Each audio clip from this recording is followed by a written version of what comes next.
মুর্শিদাবাদের প্রত্যন্ত গ্রাম থেকে যোগাসনের বিশ্বকাপ খেলতে যাচ্ছে 4 জন প্রতিদ্বন্দ্বী। মুর্শিদাবাদ জেলার শহর কান্দির সংলগ্ন বিভিন্ন এলাকার থেকে 4 জন প্রতিদ্বন্দ্বী যোগাসনের বিশ্বকাপ খেলতে যাচ্ছে, এমনটাই ইউনিভার্সাল যোগা ফেডারেশনের পক্ষ থেকে জানানো হয়েছে। বিশ্বকাপ খেলতে যাওয়ার খবর শুনেই উচ্ছ্বসিত প্রতিদ্বন্দ্বী থেকে শুরু করে তাদের অভিভাবকেরা। অভাবের সংসার, হত দরিদ্র পরিবারের এই সমস্ত ছেলেমেয়েরা বিশ্বকাপের মতো খেলায় অংশগ্রহণ করবার সুযোগ পাওয়ায় কার্যত অশ্রু বিজড়িত হয়ে পড়েছেন প্রতিদ্বন্দ্বীদের অভিভাবক থেকে শুরু করে পাড়াপড়শি সকলেই। ইউনিভার্সাল যোগা ফেডারেশনের মুর্শিদাবাদ জেলার সভাপতি শুভম ঘোষ জানান, 4 জন বিশ্বকাপ খেলতে যাবার সুযোগ পেয়েছে। এই খবর শুনে গর্ববোধ হচ্ছে এবং শুধু এই 4 জনই নয়, এর সঙ্গে আরও অনেকেই জাতীয় স্তরে মুর্শিদাবাদ জেলার নাম উজ্জ্বল করেছে।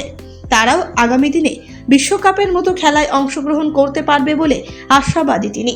ওই 4 জনের বিশ্বকাপ খেলতে যাওয়ার খবর ছড়িয়ে পড়তেই তাদেরকে ঘিরে সংবর্ধনা দিতে দেখা গেল এবং মিষ্টিমুখ করাতে দেখা গেল ইউনিভার্সাল যোগা ফেডারেশনের মুর্শিদাবাদ জেলা শাখার পক্ষ থেকে। আমার এখান থেকে জাতীয় স্তরে 4 জন র্যাঙ্ক করেছে। তাদের মধ্যে সমাপ্তি সাহা, রোহন দাস, চয়ন মণ্ডল এবং সায়ন দাস। আর স্টেট লেভেলে 2-3 জন করেছে, তার মধ্যে একজন উপস্থিত আছে দিয়া।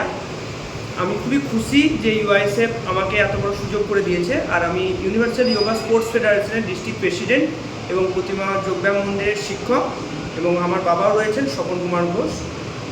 আপাতত আমরা 4 জনকেই ধরে রেখেছি যারা ওয়ার্ল্ড কাপ খেলতে যাবে এবং ওয়ার্ল্ড কাপেও কান্দির হয়ে নাম উজ্জ্বল করে আসবে এবং গোটা দেশকে প্রমোট করবে তারা। আর আমাদের রিলেটিভের মধ্যে সাহায্য পেয়েছি, ওদের স্কুলে আমি প্রতি সাহায্য পেয়েছি। আমরা দুজনাই প্রতিবন্ধী। আজ খুব ভালো লাগছে। আমি যদি সাহায্য না করতো তাহলে আমি অত বড় জায়গায় আমার মেয়েকে খেলাতে পারতাম না। আমি চাচ্ছি যেন আমাদের এনজিও এবং রিলেটিভদের এবং আমাদের স্কুলের ম্যামদের যেন সাহায্যের মাথায় যেন আমার মেয়ের মাথায় হাত থাকে, তাহলে আমি ওয়ার্ল্ড কাপটা আমার মেয়ে একটু নির্ভয়ে খেলতে পারবে। খুবই গর্বের কথা এবং এটা একটা আমাদের সৌভাগ্য যে আমাদের বন্ধু আমাদের 95-এর মাধ্যমিক ব্যাচ আমরা একই সঙ্গে কাঁদিরা হাই স্কুল থেকে আমরা পড়াশোনা করে বেরিয়েছিলাম। সেই সহপাঠী হয়ে আমরা একসঙ্গে লেখাপড়া করেছি। তারই একটা মেয়ে যে আমাদের ন্যাশনাল স্তরে যোগাতে কম্পিটিশন করতে গিয়েছে, সেটা খুবই গর্বের কথা এবং সেখানে একটা র্যাঙ্কও করে এসেছে, সেকেন্ড র্যাঙ্ক।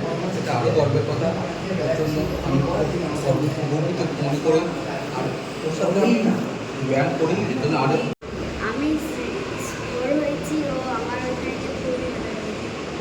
যে কতদিন ব্যায়াম শিখছো?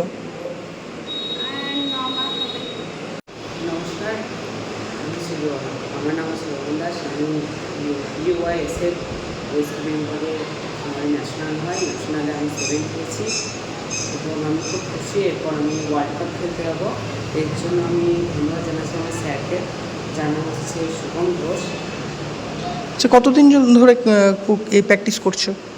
আমার মোটামুটি ওই 6 মাস ধরে ব্যায়াম শিখছি। ছোটো থেকে কি ব্যায়াম করার ইচ্ছে ছিল নাকি হঠাৎ? ছোটো থেকে ইচ্ছে ছিল।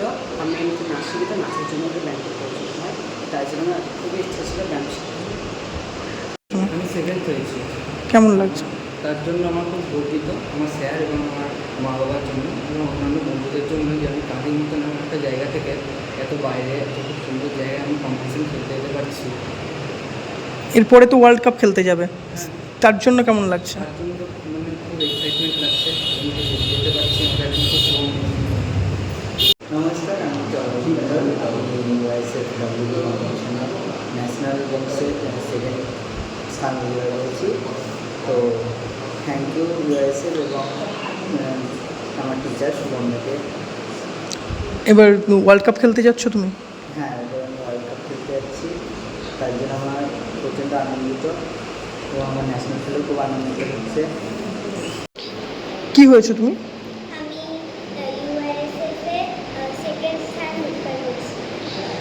কেমন লাগছে তোমার এই সেকেন্ড স্থান? তো কাকে কাকে ধন্যবাদ জানাবে? আমি আমার বাবার বন্ধুদের, আমার স্কুলের ম্যাডামদের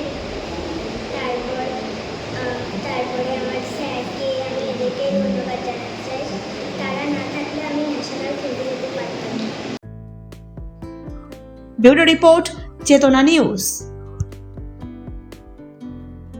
চেতনা শিক্ষানিকেতন প্রাইভেট টিউশন সেন্টার। ভর্তি চলছে, ভর্তি চলছে, ভর্তি চলছে। চেতনা শিক্ষানিকেতনে ভর্তি চলছে। চেতনা শিক্ষানিকেতন একটি আদর্শ শিক্ষা প্রতিষ্ঠান। আমাদের লক্ষ্য গণ নয়, গুণ চাই। Chetana Shikshaniketan private tuition centre, Jibanti, Murshidabad. এখানে প্রথম শ্রেণী থেকে দশম শ্রেণী পর্যন্ত সমস্ত বিষয়ভিত্তিক প্রশিক্ষণপ্রাপ্ত ও অভিজ্ঞ শিক্ষক দ্বারা যত্ন সহকারে পড়ানো হয়। এছাড়াও এখানে একাদশ ও দ্বাদশ শ্রেণীর বাংলা, ইংরেজি, ভূগোল, ইতিহাস, দর্শন, রাষ্ট্রবিজ্ঞান, শিক্ষাবিজ্ঞান, সংস্কৃত, অর্থনীতি, বায়োলজি ও আরবি প্রতিটি বিষয়ে সুনির্দিষ্ট বিষয়ভিত্তিক সুদক্ষ ও প্রশিক্ষণপ্রাপ্ত শিক্ষক মণ্ডলী দ্বারা যত্ন সহকারে পড়ানো হয়। মনে রাখবেন, গণিত ও ইংরেজি বিষয়ে বিশেষভাবে যত্ন নেওয়া হয়। চেতনা